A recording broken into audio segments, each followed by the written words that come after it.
Hey, it's Dan. Welcome back to iAllegedly. And I've got a good one for you today because this poker story about these criminals that got arrested, that were in the NBA, this is just the beginning of this, guys. This is very exciting and got to the wedding early. I'm in a place called Spanish Oaks in Santa Margarita.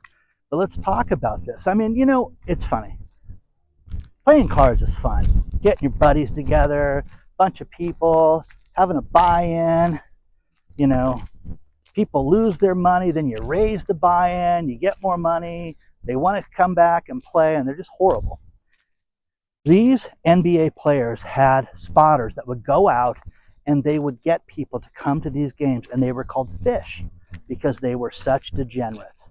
So if I haven't said it, I have a good one for you today. Please hit the like button and subscribe to the channel. But they're going to have the wedding out here, and I'm going to walk down there before they get started. There was a man, and this story came from the New York Post. And the best part about this is that all we've heard about is the NBA players. The thing about this is that one man was lured by a former NFL player. Say it isn't so. These guys gamble like it's going out of style. All they do is bring people in and fleece them. And these guys were part of an extensive gambling ring that was absolutely unbelievable. One guy, this story will be in the first story from the New York Post, talked about how bad they roped him and his friends in and used the lure of the NFL players, not NBA, but football players. You're going to have such problems with these guys because you're going to see more and more people that are involved with this.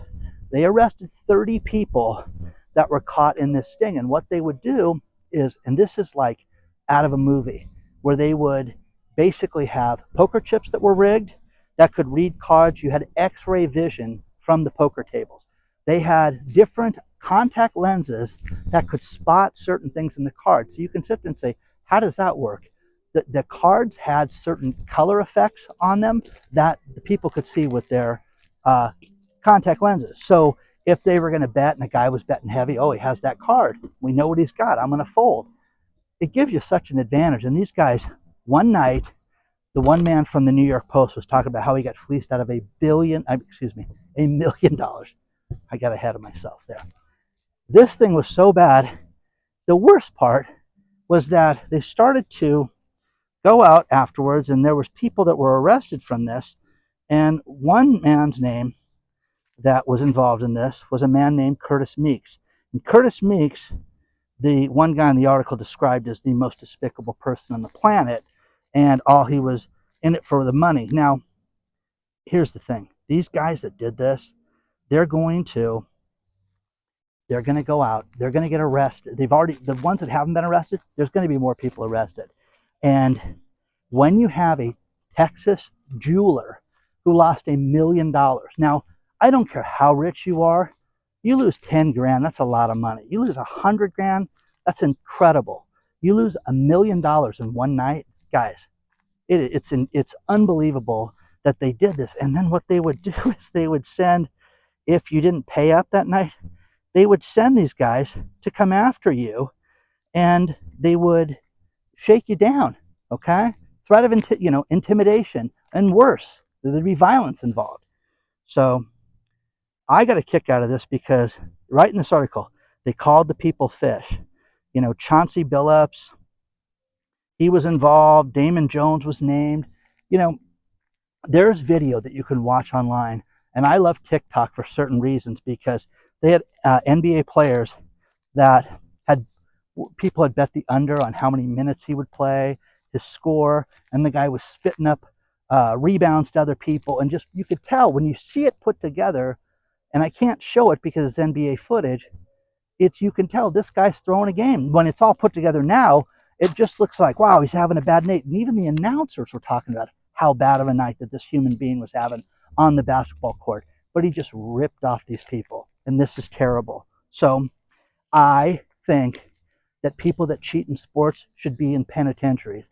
I hate the Houston Astros. I actually call them the Houston A-holes on the private channel, and I think that everybody that was involved in that scandal, everybody should be in a penitentiary right now, should be just getting to see having conjugal visits and having family day about this time. And one guy shouldn't be playing in the frickin' World Series right now. That's just me. So let me know what you think about this.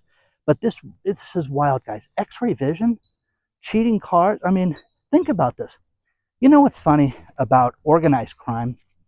And I did a lot of research for movies and for, violent, scripts that I wrote and things like that.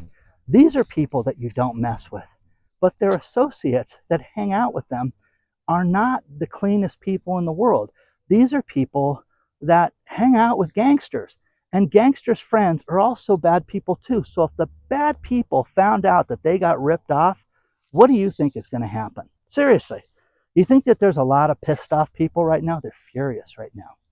And oh my God, that night that I lost that 300 grand, it was fixed. Here's the thing. Every single sporting event from today forward where a team is up, and then you think, okay, it's over with, and then all of a sudden a miraculous 3 touchdown, in the last 2 minutes, everybody's going to question it. People question the Kansas City Chiefs right now. Is it all rigged? Is every sporting event rigged right now? Are we seeing the worst of the worst? Are we being played for suckers? I am a guy that has season tickets for the last place team, and I hate it. I hate that my team is in last place. I hate that they don't know what the smell of the playoffs is. And we have a good time going to these games, but it sucks, man. It sucks out loud. So let me know what you think about this. There's a little bit more to cover with other stuff. And I'm going to go back to the wedding party because they're about to start. So read the top story below in the video description because it's great. It is absolutely great. But these people are dangerous people. And I'm telling you guys, when you have mafia families, 3 mafia families that are involved in this, the associates and the people that they ripped off, man, people are gonna be pissed off. But if you find out you got ripped off in the game, you met some NFL star, some hero of yours, and he was brought there to bring you in and fleece you, man, oh man. The Shohei Ohtani gambling scandal that went down, and Ipe Nizarara, whatever his last name is, the guy that just folded really quickly, it makes you think, because I had other players that were my favorite player, David Fletcher. David Fletcher was my favorite player ever.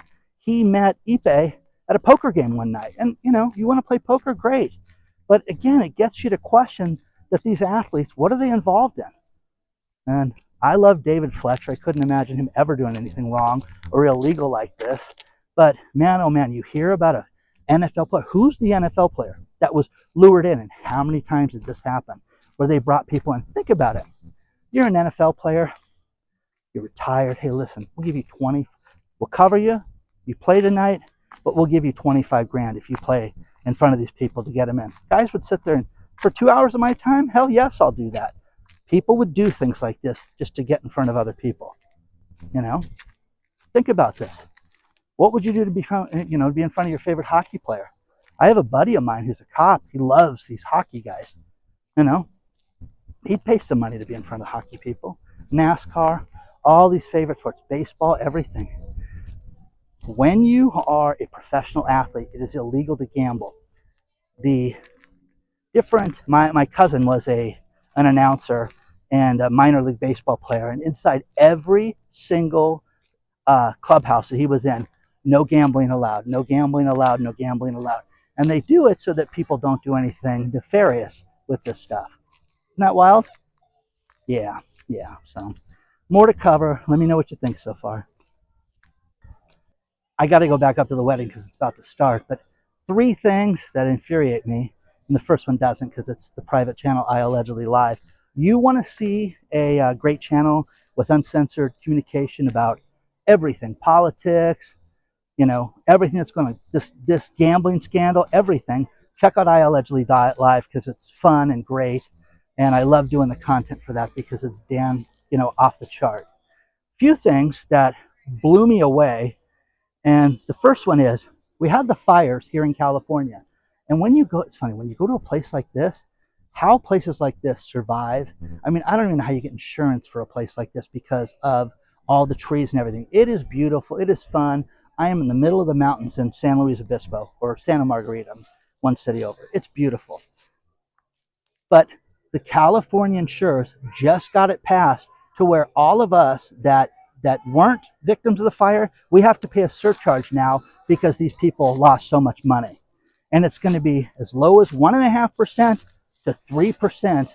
That's going to go to the fire damage. That is crazy, guys. It's totally unfair, and it's a complete ripoff. And this state, the insurance commissioner should, is insane. I can't stand politicians that get appointed to things that have no business being there, that they weren't in the insurance industry, and now this guy runs it.